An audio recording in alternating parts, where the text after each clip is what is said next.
Hey Star Trek fans, Dan Gunther here.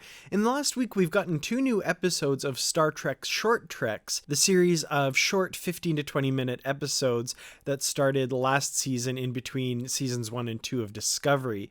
This time around we're getting 6 episodes in total before Star Trek Picard premieres in January. So I'm going to review in this video the first episode, Q&A. Now, if you want to catch Short Treks in the US, you can find them on CBS All Access. In Canada, they air on CTV Sci-Fi and on the Crave streaming service. Unfortunately, there's no indication yet, much like last year, of it airing anywhere for international customers yet. Last season, they did appear on Netflix, quite a few months after their initial premiere in North America.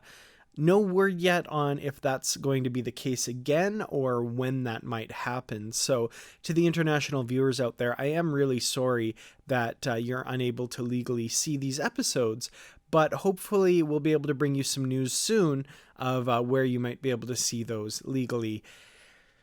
Hopefully. So the first of this new batch of episodes, like I said, is called Q&A. And in this episode, we see a newly minted Ensign Spock transporting to the Enterprise for the very first time. Greeting him as he arrives aboard the Enterprise is the first officer known only as Number 1. Rebecca Romaine reprises her role here as the first officer. What follows is a sequence in which Number 1 encourages Spock to ask questions of his fellow officers to the point of becoming an annoyance. He does take her up on the offer, asking a number of questions, and sure enough, the turbolift they're taking to the bridge breaks down, stranding the two of them and subjecting Number 1 to an endless bombardment of Spock's questions. The rescue of the two officers is continually delayed, and finally Number 1 confronts Spock about his seeming desire to pursue a command. He refutes this, but Number 1 does not believe him, telling him that he noticed that he smiled as he beamed aboard the ship. Spock is taken aback by this and says that he will endeavor not to smile in the future. Number 1 says that he's mistaken, that she values diversity among the crew members, but that he should be aware of how it's perceived, and if he does want to pursue command, he should make an effort to hide his, quote, freaky. In return, Number 1 shows Spock her freaky and treats him to a rendition of Gilbert and Sullivan's Modern Major General from the Pirates of Penzance. Upon their rescue, Number 1 makes Spock swear that he will never reveal what she did there, and Spock does promise on his honor as a Starfleet officer. Eventually arriving on the bridge, Spock is greeted by Captain Pike, who asks about him to Number 1. Number 1 feigns that they have never met before. Pike asks Spock if Vulcans are ever in awe, and Spock replies, yes, but we generally keep it to ourselves, before glancing slightly to Number 1, indicating that he is indeed in awe of her. So up front, I have to say, I really enjoyed this episode. First of all, it's really great to see Rebecca Romaine reprise her role as Number 1. I really enjoyed what little we got of her, and I was always kind of sad that we didn't get more of her in season 2 of Discovery. She only appears in 3 episodes, the 2 of them being the final 2 episodes of the season. I want to talk a little bit about some of the characterizations in this episode. Now, going back to when the first pilot of Star Trek was filmed, The Cage, it was Number 1 who was the emotionless, cold and calculating officer. She was supposed to be computer-like and very ordered in her thoughts and very logical. Spock, on the other hand, was kind of just another alien, and we see him laugh and be emotional several times in that episode. So the characterizations in this episode are very much in keeping with that, where Spock hasn't quite gotten to that point where he's reserved and keeping his emotions under control, the way we'll see later on in the original series, because as the second pilot was made, they moved the characteristics from the Number 1 character to the Spock character. I also want to once again laud the casting of Ethan Peck as Spock. I was very wary, as I was when they cast Zachary Quinto in the Kelvin timeline as Spock, of anyone taking this role other than Leonard Nimoy. You know, we grew up with Leonard Nimoy playing Spock and getting really used to that and appreciating his singular talent in that role. No one's ever going to equal that. but Ethan Peck does a really damn good job. And in fact, interestingly enough, a friend of mine who has not seen season 2 of Discovery yet, but watched this short trek with me, made a great point about Ethan Peck's casting, in that not only does he channel Leonard Nimoy's Spock really well, but if you compare him to James Frain's version of Sarek, the vocal inflections and the voice and that sort of thing are very similar.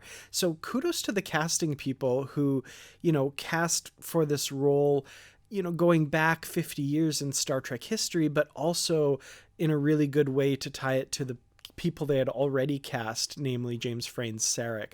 It's just a really good match, and I think it's excellent casting. I love the story and the characterizations. I love how well these two characters relate to each other, kind of coming to the realization that they're very much alike, very similar. And of course, like I said, this comes from the genesis of these characters and the ideas behind them.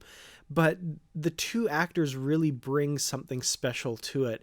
And when number one breaks out in song and has that kind of embarrassed look looking at Spock, and then Spock picks up the tune and the two of them sing it together, it's just a really special moment, one that I know might bug some people, but I thought it was a really excellent kind of shedding of the pretense between these characters and giving us something new and something special. One thing that did bother me is we get kind of a reprise of this weird, huge volumes of internal space in starships that the turbolifts are traveling through.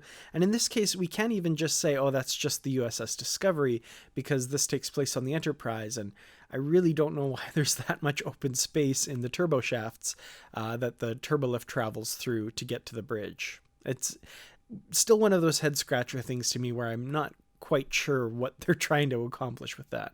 All in all, though, the episode is very enjoyable. It was a lot of fun to get more number one, and the added bonus of seeing Spock's official first day was really cool. This really doesn't tie into Discovery, other than that the characters are played by the same actors who played them in Discovery. Rather, this ties more into Star Trek in general, and giving us these moments that we never would have seen otherwise. The performances are excellent, as I said, and my favorite moment does have to be at the very end, where we realize that Spock is in awe of number one as he very slowly kind of glances towards her, and she gives that great smile. I have to say, if this is what the future of short treks holds, these kind of small vignettes that just add a little bit of flavor and style to the Star Trek universe, I'm sold on this concept, and I really can't wait to see more. So those of you who watch my Discovery reviews know that I also do a separate video called Disco Deep Dives, where I talk about the canon connections and continuity bits that each episode does to tie it into other aspects of Star Trek. I'm going to do the same with this, but I'm going to include it in this video as well. So what follows is the deep dive into Q&A and the kind of little bit of canon-y connection bits that I liked. So first of all, obviously Spock is pretty shouty when he comes on board, and number one calls him on it, saying, "No need to shout, Ensign Spock." If you've watched The Cage or The Menagerie, you know that in those early days aboard the Enterprise, Spock was very shouty.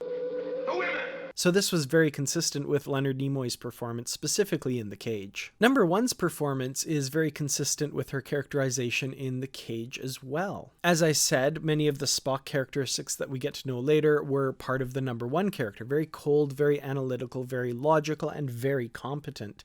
However, if you will recall in The Cage, the Telosian keeper, when he has number one in custody, says much of this about her, that she's very cold and logical, but that this is largely a pretense. In this episode, we get to see that pretense stripped away, and we get to see, as she says, her freaky. Specifically, of course, with her rendition of Gilbert and Sullivan. Now, speaking of Gilbert and Sullivan, this is not the first time that those composers' works have been featured in Star Trek. The first was in the TNG episode Disaster, in which Crusher auditions LaForge for a role in The Pirates of Penzance, interestingly also singing Modern Major General. I am the very model of a modern major general. I've information, vegetable, animal, and mineral. Now, I can't do this. Yes, you can. I cannot sing in front of people. You were terrific.